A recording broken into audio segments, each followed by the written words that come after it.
मैं अनीता भास्कर आप सभी लोगों का अपने YouTube चैनल पर स्वागत करती हूं और आज हम असिस्टेंट प्रोफेसर भर्ती परीक्षा हिस्ट्री का प्रैक्टिस सेट जो है आपका 6 करेंगे। और अब तक मैंने 5 जो है प्रैक्टिस सेट करा दिए हैं और ये हमारा छठा है और 6 प्रैक्टिस सेट करते हैं। और वीडियो पसंद आए तो लाइक शेयर जरूर किया करिए और कमेंट अवश्य किया करिए वीडियो पसंद आए तो। और जिन लोगों ने अभी तक चैनल को सब्सक्राइब नहीं किया है सब्सक्राइब अवश्य करें, बेल आइकन जरूर प्रेस कर दें जिससे नई वीडियो की नोटिफिकेशन आपको मिलती रहे। और प्ले लिस्ट में भी बहुत वीडियो हैं, आप जाके देख सकते हैं जो यूपीपीसीएस और उसके अलावा सभी परीक्षाओं के लिए वेरी इंपॉर्टेंट है हिस्ट्री की। और चलिए शुरू करते हैं। फर्स्ट क्वेश्चन है हमारा, मिन्हाज सिराज की पुस्तक का शीर्षक क्या है? ताजुल मासिर, फतवा जहांगीरी या ताबकात नासरी, तारीख महमूद शाही। हमारा राइट ऑप्शन हो जाएगा फर्स्ट पेपर का ऑप्शन हमारा हो जाएगा सी, ताबकात नासरी। ठीक है। मिन्हाज जो सिराज दिल्ली सल्तनत के मामलूक वंश के प्रमुख इतिहासकार थे, मिन्हाज उस सिराज। ठीक है, इनका पूरा नाम था मिन्हाज उल सिराज और उन्होंने दिल्ली के सुल्तान नसीरुद्दीन महमूद के लिए ताबकात नासरी नामक पुस्तक को इन्होंने लिखा था। किस शासक के लिए लिखा था? दिल्ली के सुल्तान नसीरुद्दीन महमूद। ठीक है, नसीरुद्दीन महमूद के लिए इन्होंने लिखा था और ये थी पुस्तक मिन्हाज उस सिराज की ताबकाते नासरी। ठीक है, तो नसीरुद्दीन महमूद के लिए इन्होंने लिखा था।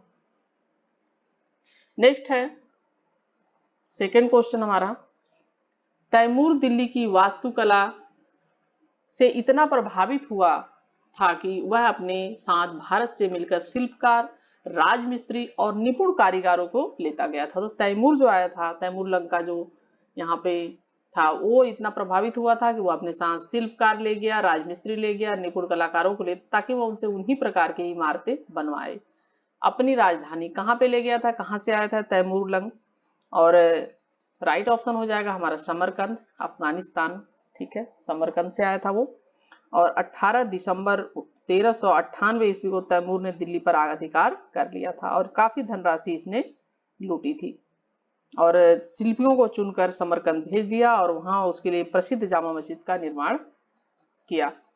नेक्स्ट है, आईने अकबरी किसने लिखी थी? तो बहुत आसान क्वेश्चन है, अबुल फजल बरनी बदायूनी अल बरनी। राइट ऑप्शन हो जाएगा अबुल फजल। ठीक है, अबुल फजल ने आईने अकबरी लिखी थी और मुगल शासक अकबर के कहने पे।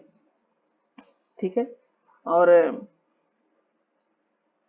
आईने अकबरी में अकबर के नवरत्नों में रहे अबुल फजल द्वारा लिखी गई, जिसमें अकबर के दरबार प्रशासन के बारे में वर्णन मिलता है और यह अकबरनामा का तीसरा भाग है और 5 खंडों में विभाजित है आईने अकबरी। नेक्स्ट है, निम्नलिखित शासकों में से किसने राम सीता के अंकन से युक्त सिक्के चलवाए थे? किसने चलवाए थे? अकबर, जहांगीर, जैनुल अबीदीन। और फोर्थ क्वेश्चन का हमारा right option A Akbar. Akbar ने राम सीता के अंकन से युक्त सिक्के इसने चलवाए थे। नेक्स्ट है, बहमनी साम्राज्य के निम्न में से किस शासक ने, जो उस कला के महान संरक्षक थे, साम्राज्य की राजधानी बीदर में एक शानदार मदरसे या विद्यापीठ का निर्माण कराया? फिरोज शाह बहमनी, महमूद गवाह, अहमद शाह प्रथम, ताजुद्दीन, फिरोज, अलाउद्दीन, अहमद द्वितीय। और फिफ्थ क्वेश्चन का हमारा राइट ऑप्शन है ऑप्शन बी। ठीक है, महमूद गवाह, महमूद गवाह। और 6 क्वेश्चन हमारा, सूची फर्स्ट के संग्रहालय व पुस्तकालय का सूची सेकंड में दिए गए उनके स्थान से मिलान करें। सूची फर्स्ट, सूची सेकंड।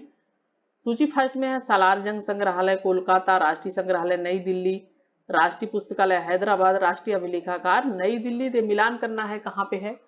और 6 क्वेश्चन का हमारा राइट आंसर जो हो जाएगा वो हो जाएगा हमारा सी। और कैसे है ये? सलारगंज जो संग्रहालय है वो कहाँ पे है? वो हैदराबाद में है, ए का हो जाएगा 3। उसके बाद राष्ट्रीय संग्रहालय आप जानते होंगे दिल्ली में है। राष्ट्रीय पुस्तकालय कहाँ पे है? ये कोलकाता में है राष्ट्रीय पुस्तकालय। और राष्ट्रीय अभिलेखागार नई दिल्ली। तरीके से मिलान हो जाएगा, डी का 4। और नेक्स्ट क्वेश्चन देखते हैं 7। अकबरनामा में चित्रित पांडुलिपि की विशेषताएं निम्नलिखित में से कौन सी हैं? यह है, अकबरनामा की मुगल चित्रकारी में अक्सर एक चित्र के साथ 2 चित्रकार संबद्ध थे। बी है, रेखांकन और रंगाई अक्सर एक चित्रकार द्वारा की जाती थी। सी है सहयोगी केवल पोर्ट्रेट को पूरा करते थे। डी है कुछ खास चित्रों में रेखांकन, रंगाई और पोर्ट्रेट तीन भिन्न चित्रकारों द्वारा किया गया है। नीचे दिए गए गुटों से सही उत्तर चुनना है और 7th क्वेश्चन का हमारा राइट ऑप्शन हो जाएगा ऑप्शन डी। ठीक है, हमारा ऑप्शन क्या हो जाएगा, option D. A B C D सभी चीजें इसमें क्या है, A B C D. 8 question है भारत में, ठीक है, 8 क्वेश्चन है भारत में घोड़ों को दागने की जो प्रथा थी वो किसने आरंभ की थी, बलबन, अलाउद्दीन खिलजी, मोहम्मद तुगलक, अकबर। तो 8 क्वेश्चन का राइट आंसर हमारा बी हो जाएगा, क्योंकि पहले इसने शुरुआत की थी घोड़ों को दागने की प्रथा का अलाउद्दीन खिलजी ने। वह एक कुशल सेनापति व शासक था और युद्ध के घोड़े और व्यक्तियों को न बदला जा सके क्योंकि घोड़े और व्यक्तियों को बदल दिए गए थे, इसलिए क्रमशः दाग व हुलिया प्रथा की इसने परंपरा शुरू की थी और उसके बाद इसी प्रथा को इसने अकबर ने भी अपनाया था अपने शासनकाल में। 9th क्वेश्चन है सल्तनत काल में दीवान ए वक्फ विभाग संबंधित था, किससे भी संबंधित था, दीवान ए वक्फ। व्यय कागजात की देखभाल करने से, पशुओं के व्यापार करने से, शाही कारखाने से, बाजार व्यवस्था से। और 9th क्वेश्चन का हमारा राइट ऑप्शन हो जाएगा ऑप्शन ए। खिलजी वंश का संस्थापक जलालुद्दीन खिलजी था। जलालुद्दीन खिलजी ने खिलजी वंश की स्थापना की थी और उसने एक व्यय विभाग का निर्माण किया था जिसको दीवान ए वक्फ कहा जाता था। तो किसने शुरू की थी इसकी, जलालुद्दीन खिलजी ने। ठीक है, जलालुद्दीन खिलजी ने इसको शुरू किया था, इस विभाग को, दीवान ए वक्फ। नेक्स्ट है देशमुख पाटिल व नायक विभिन्न नाम लिए गए, मनसबदार, जागीरदार, जमींदार, स्वायत्त, प्रमुख, अधिकारी। और 10th क्वेश्चन का हमारा राइट ऑप्शन है ऑप्शन सी। तो देशमुख पाटिल नायक मराठा शासनकाल में जमींदार होते थे, उन्हें कहा जाता था, जो है ये विभिन्न नाम इनके लिए जाते थे जमींदारों के। ठीक है, और ये कर संबंधी न्यायिक और अन्य प्रशासनिक कार्य देखते थे और शिवाजी इनके अधिकारों को हिन कर सरकारी इनको कर्मचारियों को दे दिया था। नेक्स्ट क्वेश्चन है 11th क्वेश्चन, शेरशाह प्रारंभिक जीवन में अतालिक नियुक्त हुआ, बहार खां के अधीन, जलाल खां के अधीन, जमाल खां के अधीन या ताज खां के अधीन। और 11th क्वेश्चन का राइट ऑप्शन हो जाएगा ऑप्शन ए, बहार खां के अधीन। ठीक है, शेरशाह इब्राहिम सूर का पौत्र व हसन का पुत्र था ये शेरशाह, और अपनी योग्यता से शेरशाह अपने पिता के आश्रयदाता जो थे जमाल खां का विश्वास पात्र बन गया था। नेक्स्ट है तैमूर के आक्रमण के समय दिल्ली का सुल्तान कौन था, गियासुद्दीन तुगलक शाह, अबू बकर शाह, खिज्र खां, नसरुद्दीन महमूद तुगलक। तैमूर आक्रमण के समय 12th क्वेश्चन है और राइट ऑप्शन हो जाएगा ऑप्शन हमारा डी, क्योंकि अभी हमने पिछले क्वेश्चन में भी इसकी बात की थी। नीचे 2 वक्तव्य दिए गए हैं जिनमें से एक कथन और दूसरा कारण है। कथन यह है 14वीं सदी मध्य प्रायद्वीप में माबर और बंगाल की स्वतंत्रता था, विजयनगर साम्राज्य की बहमनी साम्राज्य की सल्तनत की स्थापना का साक्षी था और मोहम्मद तुगलक अपने शासन के अंतिम दिनों में क्षेत्रीय शक्तियों के प्रति नरम हो गया और उन्हें अधिक स्वायत्तता प्रदान की। हमारा राइट ऑप्शन हो जाएगा, इसमें कौन सा सही है या किसके साथ ए और आर दोनों सही, ये सब चीजें हैं। और 13 क्वेश्चन का राइट ऑप्शन है ऑप्शन हमारा सी, ए सही है लेकिन आर क्या है, ये सही नहीं है। ठीक है, ये सही है लेकिन आर गलत है। 14 क्वेश्चन है निम्नलिखित में से कौन सा शासक दिवाली के उत्सव के दौरान जुए की पारी में हिस्सा लेता था जो 3 रातों तक जारी रहती थी, मोहम्मद तुगलक, अकबर, जहांगीर, फर्रुखसियर। निम्नलिखित में से कौन शासक दिवाली के उत्सव में जुए की पारी में हिस्सा लेता था। और 14 क्वेश्चन है और राइट ऑप्शन हो जाएगा हमारा सी, जहांगीर था जो दिवाली के उत्सव के दौरान जुए की पारी में ये जुआ खेलता था और हिस्सा लेता था। दीवाने अर्ज सैन्य मामलों से संबंधित विभाग को किसने प्रारंभ किया था, बलबन, अलाउद्दीन खिलजी, जो है गयासुद्दीन तुगलक या फिरोज तुगलक। 15 क्वेश्चन का राइट ऑप्शन है ऑप्शन ए, बलबन। नेक्स्ट है इब्न बतूता को किसने दिल्ली का काजी और चीन का राजदूत नियुक्त किया था, इब्न बतूता को। तो इब्न बतूता किसके शासनकाल में आया था, मोहम्मद बिन तुगलक के शासनकाल में आया था। तो ऑप्शन हमारा क्या हो जाएगा, मोहम्मद बिन तुगलक। ठीक है, नेक्स्ट है अकबर के साम्राज्य में कुल कितने सूबे थे, 10, 18, 16, 15। और ये क्वेश्चन इंपॉर्टेंट है छोटा सा, लेकिन कई बार मैंने देखा ये क्वेश्चन आया हुआ है, यूसी नेट की परीक्षा में भी आया हुआ है और भी परीक्षाओं में क्वेश्चन पीसीएस में भी आया हुआ है। तो इसका हमारा राइट ऑप्शन हो जाएगा 17 क्वेश्चन का ऑप्शन डी, 15 सूबों में था। नेक्स्ट है मुगल प्रशासनिक व्यवस्था में मीर बख्शी का क्या पद था? मुगल सेना का प्रमुख सेना अध्यक्ष, शाही टकसाल का प्रभारी, खजाने का प्रभारी मंत्री, प्रशासनिक कार्यों की देख रेख करता था। 18 क्वेश्चन का हमारा राइट ऑप्शन है ऑप्शन डी। मीर बख्शी जो होता था वो क्या करता था? प्रशासनिक कार्य जो होते थे उनकी देखभाल वो करता था मीर बख्शी। और सम्राट का ये मुख्य सेनापति होता था मीर बख्शी। 19 क्वेश्चन है 16वीं शताब्दी में कि मुगल प्रशासनिक शब्दावली में एलची अथवा साफिर, ठीक है, एलची अथवा साफिर शब्दों का क्या अभिप्राय था? एलची अथवा साफिर, राजदूत, विद्रोही, गुप्तचर, प्रांतपति। और 19 क्वेश्चन का हमारा राइट ऑप्शन हो जाएगा ऑप्शन ए राजदूत। नेक्स्ट है निम्नलिखित कथनों पर विचार कीजिए। शिवाजी ने अपने स्वराज क्षेत्र में दक्कन की शक्तियों की घुसपैठ को नियंत्रित किया। उन्होंने 1664 में सूरत को लूटा। थर्ड है उन्होंने शाइस्ता खान और मिर्जा राजा जय सिंह के आक्रमण सफलतापूर्वक सामना किया। और फोर्थ है शिवाजी की शक्ति को कमजोर करने के उद्देश्य से मुगलों ने बीजापुर गोलकुंडा का मुगल साम्राज्य में विलय किया। ठीक है, 20 क्वेश्चन है और हमारा राइट ऑप्शन हो जाएगा 20 क्वेश्चन का ऑप्शन डी। क्या पूछा है? निम्नलिखित कथनों पर विचार कीजिए और पूछा है सही नहीं है पूछा। ठीक है, ये जरूर आपको ध्यान रखना, सही नहीं है। तो कौन सा सही नहीं है? थर्ड और फोर्थ। ठीक है, 20 क्वेश्चन का थर्ड और फोर्थ, यानी ए सही नहीं है और ए सही नहीं है। नेक्स्ट है नानकार और बंध है, सिंचाई यंत्र, लगान युक्त भूमि, बुआई यंत्र, इनमें से सभी। और 21 क्वेश्चन का राइट ऑप्शन हो जाएगा हमारा लगान युक्त भूमि। ठीक है, नानकार और बंध क्या है? लगान युक्त भूमि है ये। और मुगल कालीन शासन के अंतर्गत लगान मुक्त भूमि को नानकर और बंध कहा जाता था। 22 क्वेश्चन है कृषकों के कल्याण के लिए किस मध्यकालीन भारतीय शासक ने पट्टे में काबूलियत की व्यवस्था प्रारंभ की थी? अलाउद्दीन खिलजी, मोहम्मद बिन तुगलक, सिकंदर लोदी, शेर शाह। 22 क्वेश्चन का हमारा right option option D Sher Shah. निम्नलिखित अलाउद्दीन खिलजी ने कौन सा कर नहीं लगाया? खराज, घरी, किस्मत खोती, चराई। 23 क्वेश्चन का राइट ऑप्शन हो जाएगा ऑप्शन सी किस्मत खोती। नेक्स्ट है किसके शासनकाल के अंतर्गत शेख अब्दुल हक मुहम्मद देहलवी एक प्रमुख धार्मिक विद्वान थे? हुमायूं, बाबर, जहांगीर, औरंगजेब। और 24 का हमारा right option option C. Next है मराठों के अधीन जमींदारी व्यवस्था को कहते थे? मुकासा, देशमुखी, मिरासदारी या अष्टप्रधानी। 25 क्वेश्चन का हमारा राइट ऑप्शन है ऑप्शन सी मिरासदारी। सूची फर्स्ट में दिए गए भवन क्रियाकलापों में कारीगरों, सूची सेकंड में दिए गए इसके आधुनिक के साथ हमें सुमिलित करना है। ठीक है, सूची फर्स्ट क्या है? कारीगर है और आधुनिक का विधान है। और आहक पुजान, राजगीर, खिस्तमालान, नक्काश, परचीनकार, ईंट तोड़ने वाला, सुर्खीकोप, चूनगार। तो हमें इनका मिलान करना है।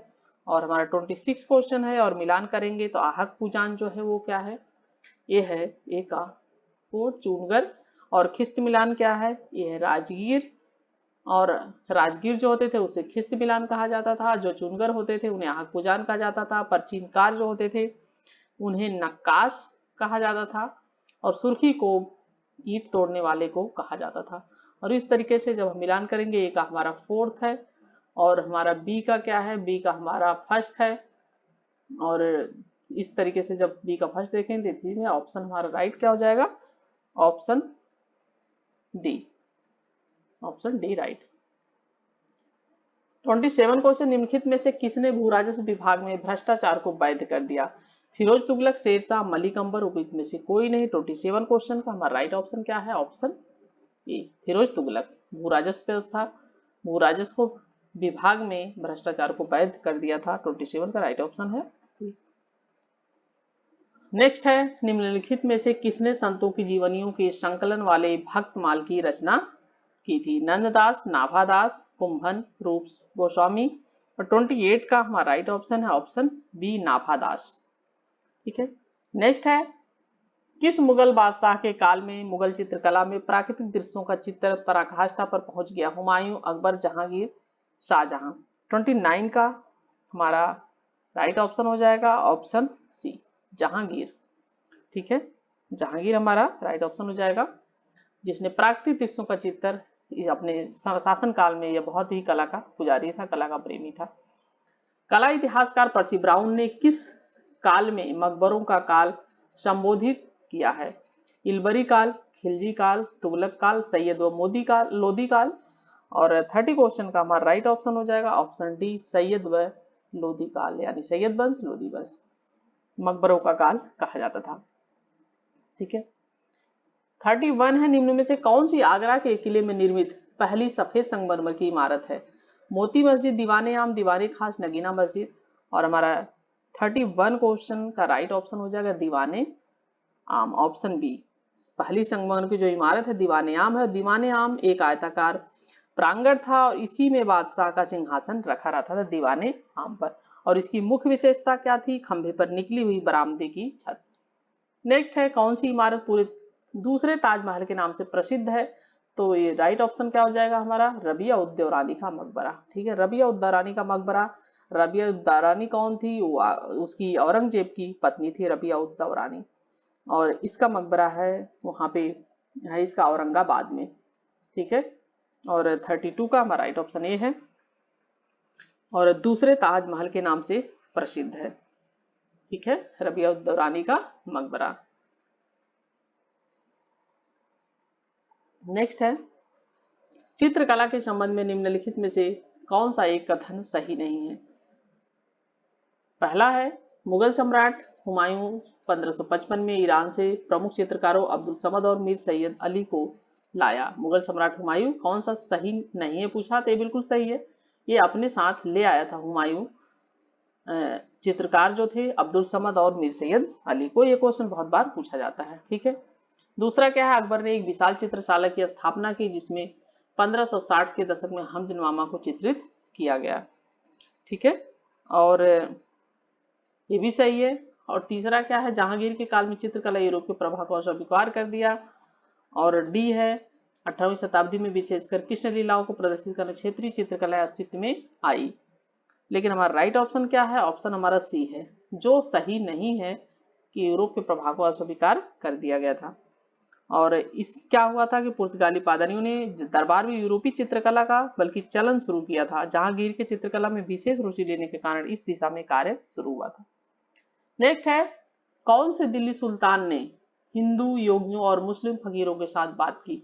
अलाउद्दीन खिलजी, शेरशाह, फिरोज शाह तुगलक, मोहम्मद बिन तुगलक, गयासुद्दीन तुगलक। और 34 का हमारा right option option C, Mohammad bin Tughlaq. Next है 35, निम्न में से किस विद्वान ने अकबर के काल में मदरसे में पढ़ाने वाले पाठ्यक्रम को संशोधित किया? अबुल फजल, फतहुल्लाह सिरजी, शेख फैजी, शेख अब्दुल नबी। और हमारा 35 का राइट ऑप्शन हो जाएगा ऑप्शन सी, शेख फैजी।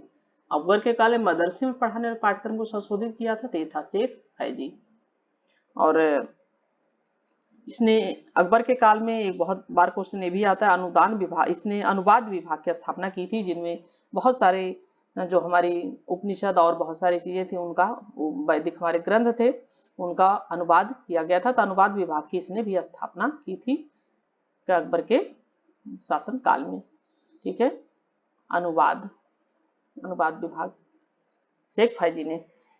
और 35 क्वेश्चन कंप्लीट होते हैं। आशा करती हूँ वीडियो पसंद आई होगी। और दूसरे पार्ट में फिर दूसरी वीडियो 36 से लेकर 70 तक। और वीडियो पसंद आए तो लाइक शेयर कमेंट अवश्य करिएगा। Thank you for watching video.